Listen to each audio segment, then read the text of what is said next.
Comment éveiller le désir sexuel chez une femme? As-tu déjà pensé pourquoi certains gars arrivent à allumer le désir chez une femme sans forcer, alors que d'autres, même en essayant de faire au mieux, se retrouvent coincés comme simples potes, confidents ou dans une histoire fade qui s'arrête net avant de démarrer vraiment? Peut-être que tu as joué le rôle du mec sympa, celui qui écoute sans critiquer, qui donne des fleurs, qui est attentionné sans rien attendre en retour. Pourtant, cette étincelle charnelle, cette vibe électrique dure à décrire, t'échappe toujours. C'est le quotidien de plein d'hommes qui croient que le désir se gagne à force d'être patient, comme une récompense. Mais en vrai, le désir ne se demande pas, il ne se mérite pas par la gentillesse seule. Il s'éveille, il se déclenche au fond de l'esprit féminin, et si tu lis encore, c'est que tu le sens déjà.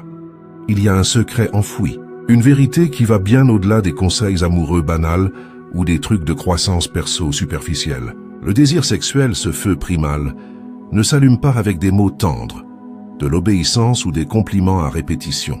Il naît de ta présence, de ton assurance, de ton mystère, de ta façon de réveiller en elle des émotions qu'elle ne capte pas vraiment, mais dont elle a un besoin vital. Aujourd'hui, je vais te montrer une approche astucieuse qui touche les cordes cachées du désir, qui crée en elle une dépendance discrète, une attirance gravée dans son corps et son âme.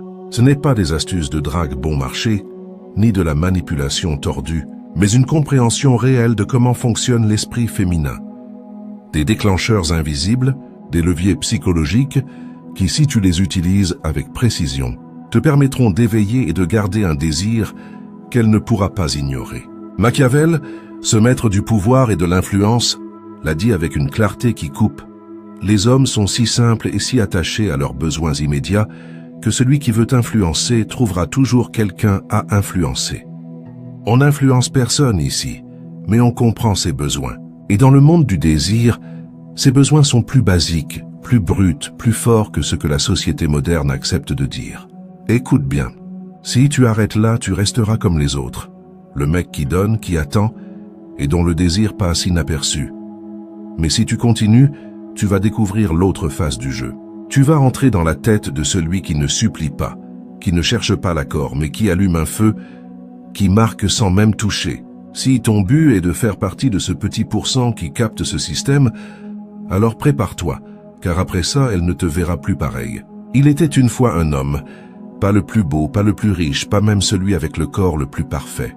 Et pourtant, les femmes les plus dures à approcher, les plus froides, les plus désirées, finissaient par ressentir pour lui un désir qu'elle ne contrôlait pas. Il ne les bombardait pas de messages, il ne les couvrait pas de cadeaux, il ne les assommait pas de compliments. Il observait, il écoutait avec une attention qui allait plus loin que les mots, une attention qui sentait leurs peurs, leurs envies cachées. Et quand il parlait, quand il agissait, il le faisait lentement, avec une précision fine, comme si chaque geste portait une énergie invisible, un mélange de désir et de force. Un jour, un pote intrigué par son aura bizarre lui a demandé son secret. Il a répondu avec un sourire mystérieux. « Je ne cherche pas à leur plaire. Je cherche à résonner dans des endroits où elles ne savent même pas que le désir existe. Je ne cherche pas leur accord, je cherche leur lâcher-prise. » Cet homme n'avait pas appris la séduction sur les réseaux sociaux. Il n'avait pas passé ses nuits sur des forums de drague. Il avait observé l'esprit humain. Il avait lu Machiavel, Carl Jung, les grands penseurs de la stratégie et du comportement. Et il avait trouvé ce que presque personne ne sait. Il y a des coins dans l'esprit féminin qu'aucune main ne peut toucher, qu'aucune parole douce ne peut atteindre. Ces coins s'activent par ta présence, par ton silence, par ton pouvoir émotionnel, par ta capacité à réveiller l'instinct primal en elle. Et si tu apprends à voir ces coins, à les sentir, à les utiliser comme un stratège, tu n'auras plus jamais besoin de supplier pour être désiré. C'est elle qui cherchera ton contact. C'est elle qui voudra ta présence. C'est elle qui ne pourra plus t'oublier, même en essayant. Commençons par la base essentielle. La première vérité à intégrer pour éveiller le désir, c'est celle-ci. La prévisibilité tue la passion. Au fond de l'inconscient, les femmes sont attirées par ce qu'elles ne peuvent pas tout décoder. La plupart des hommes font l'erreur grave de se montrer comme un livre ouvert dès le début. Ils racontent tout, leurs intérêts, leurs plans, leurs doutes, et du coup, ils deviennent prévisibles et donc barbant. Machiavel, expert en dissimulation, nous apprend à ne pas montrer ses cartes trop tôt. Dans le désir, ça ne veut pas dire mentir, mais gérer l'info de façon intelligente. Ton erreur, c'est d'être un manuel alors que tu devrais être un mystère. La solution astucieuse, c'est de cultiver une aura de mystère et une ambivalence dosée. Ne raconte pas toute ta vie dès le premier rendez-vous ou les premières discussions. Laisse des zones d'ombre. Laisse-la se poser des questions. Laisse-la se demander ce que tu fais quand t'es pas avec elle. Qu'est-ce que tu penses vraiment? Quels sont tes vrais désirs? Un mec toujours dispo, sans secret, trop lisible, devient comme un meuble dans une pièce. Utile, mais jamais excitant. L'ambivalence, ça veut dire que ton intérêt n'est pas évident à 100%. Tu ne te livres pas complètement dès le départ. Il y a un oui, mais enveloppé d'une distance choisie. Ça crée une tension, une incertitude émotionnelle qui alimente le désir. Elle ne sait pas si tu es totalement investi, si elle est la seule, si tu as un monde intérieur auquel elle n'a pas accès encore. Et ce doute l'obsède, il la pousse à vouloir te comprendre. Le désir n'est pas du confort, c'est de la tension, de la chasse, de la quête de ce qui n'est pas encore acquis. Quand elle est au bord d'une émotion qu'elle ne capte pas tout à fait, c'est là que le désir commence à s'éveiller. Le deuxième pilier de base, c'est ce que j'appelle l'autorité sexuelle silencieuse. Au plus profond de leur instinct, les femmes sont attirées par la force, la direction et la capacité à guider. Il ne s'agit pas d'agression ou de domination brute, mais d'une présence calme, sûre, qui dit sans mots « Je sais ce que je veux, je sais comment l'avoir ». Dans la vie comme dans l'intimité, la plupart des hommes, en voulant être respectueux, deviennent passifs, indécis. Ils attendent qu'elle prenne toutes les initiatives, qu'elle donne tous les signaux, et ça tue le désir. Machiavel l'a dit direct, celui qui veut être obéi doit savoir commander. Dans le désir, ça veut dire que tu dois savoir diriger l'échange, orienter l'attention sexuelle, sans forcer quoi que ce soit. Ton erreur, c'est d'agir comme un suiveur alors que tu devrais être le metteur en scène. La solution astucieuse, c'est de projeter ton autorité sexuelle par ton corps et ton regard. Tu n'as pas besoin de parler de sexe pour incarner le pouvoir sexuel. Il est dans ta posture, épaule droite, regard direct, sans éviter. Il est dans ta voix grave, posée, sans chercher l'accord. Il est dans ta capacité à tenir les silences, à t'approcher calmement, à supporter la tension sans la casser. Et quand tu parles, tes mots doivent porter une direction sans avoir l'air de demander la permission. Ne dis pas « tu veux dîner un soir si t'es libre ». Dis plutôt « viens, je connais un endroit que tu vas adorer ». Ce n'est pas un ordre, c'est une suggestion enveloppée de certitude, et cette certitude passe pour du leadership. Cette autorité silencieuse crée une excitation inconsciente parce qu'elle sent que tu es en contrôle, que tu sais où tu vas, et ça c'est aphrodisiaque. Quand elle perçoit que tu avances vers quelque chose, qu'elle est attirée dans ton mouvement, le désir s'éveille avec une force qu'elle ne peut pas maîtriser. Quand t'es pas un prix facile à avoir, tu attises le feu de la poursuite. Et ce troisième pilier est clé pour garder la flamme. Le défi, la retenue, le désir humain, et encore plus le désir féminin, ne se nourrit pas de ce qui est facile ni de ce qui est toujours là. Il se nourrit de la chasse, de la conquête subtile, de cette impression que l'objet du désir, bien que possible, demande un effort. La plupart des hommes, en voulant plaire, se donnent comme des récompenses gratuites, comme un gain sans lutte. Ça détruit leur valeur perçue, et le désir s'éteint avec.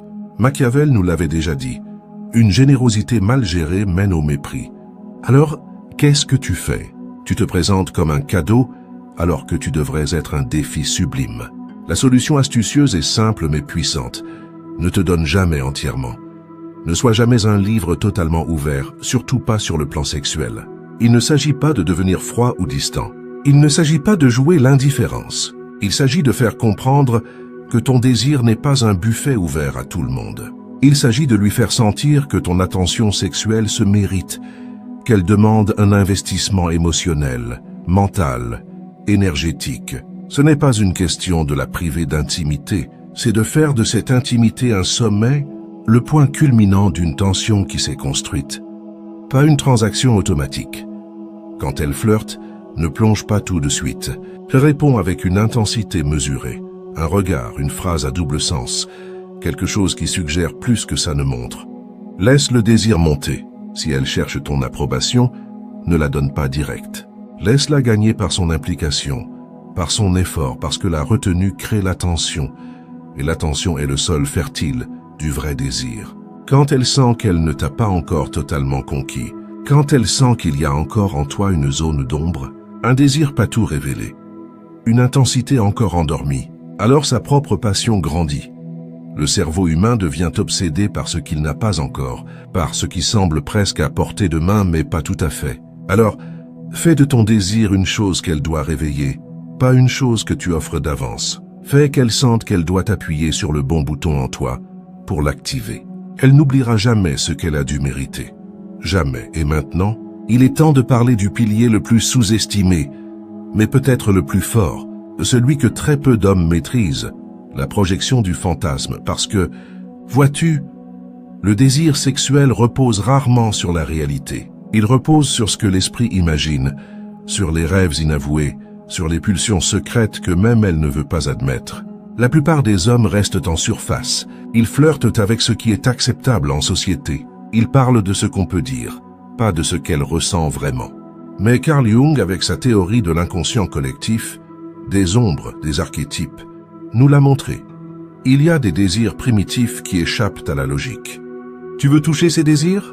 Ta mission est de devenir le déclencheur de ces fantasmes inexplorés.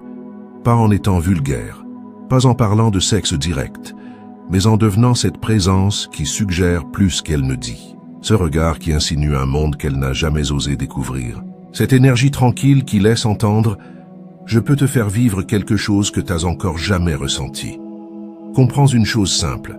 Les femmes, comme tous les humains, ont des désirs qui contredisent leur image publique. Elle peut montrer le masque de la fille sage, responsable, irréprochable.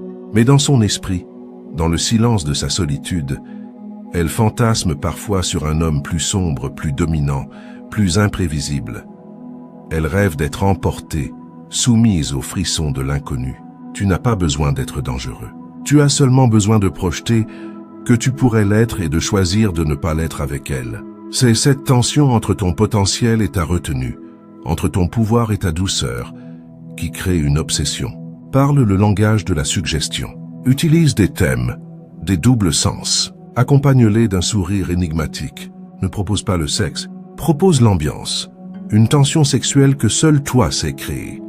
Laisse ton aura activer en elle des pensées qu'elle ne contrôle pas, des frissons qu'elle ne peut pas expliquer. Parce que quand ces fantasmes prennent forme à travers toi, quand tu deviens l'écran sur lequel elle projette ses envies secrètes, alors le désir devient incontrôlable. Tu n'es plus un homme, tu deviens un mythe dans son esprit, une expérience unique, une obsession. Et c'est là qu'on touche au 5e levier, celui que Machiavel aurait adoré, la gestion du plaisir. Tu crois peut-être que plus tu offres, plus t'es généreux, plus elle t'aimera. Tu crois que donner constamment ton attention, ta chaleur, ta présence, va renforcer le lien. Mais le désir ne marche pas comme ça. Il grandit quand il est rare, imprévisible, quand il peut disparaître. Si tu es toujours là, si tu réponds toujours, si c'est toujours toi qui prends l'initiative, qui offre ton désir, ta tendresse, ton excitation, tu perds en valeur. Tu deviens une source de plaisir constante, prévisible, une fontaine qu'on ouvre à volonté, et rien n'éteint plus vite le feu du désir que l'abondance permanente. Machiavel le disait à sa façon, les hommes aiment quand ça les arrange, mais craignent quand c'est toi qui décides. Dans notre cas, cette crainte est la sienne. La crainte de ne pas savoir quand ton feu va revenir, quand tu vas de nouveau t'embraser pour elle. Ta faute, c'est d'être une source inépuisable de désir. La solution astucieuse, gère ton plaisir comme une récompense, pas comme un dû. Ça ne veut pas dire la punir. Ça ne veut pas dire refuser l'intimité. Ça signifie que ton corps, ton attention, ton excitation ne sont pas une ressource gratuite. Ce sont des privilèges. Et chaque privilège doit être mérité puis entretenu. Crée des moments d'intensité puis recule. Laisse-la ressentir ton absence. Laisse-la désirer ton retour. Ne sois pas toujours celui qui envoie le message. Laisse-la te chercher. Laisse-la ressentir qu'elle doit maintenir ton attention, qu'elle doit te reconquérir. Parce que c'est dans cette rareté que se cache la magie. C'est quand ton feu devient incertain, quand elle ne sait pas si elle y aura encore accès, qu'elle commence à s'y accrocher. Son esprit devient obsédé.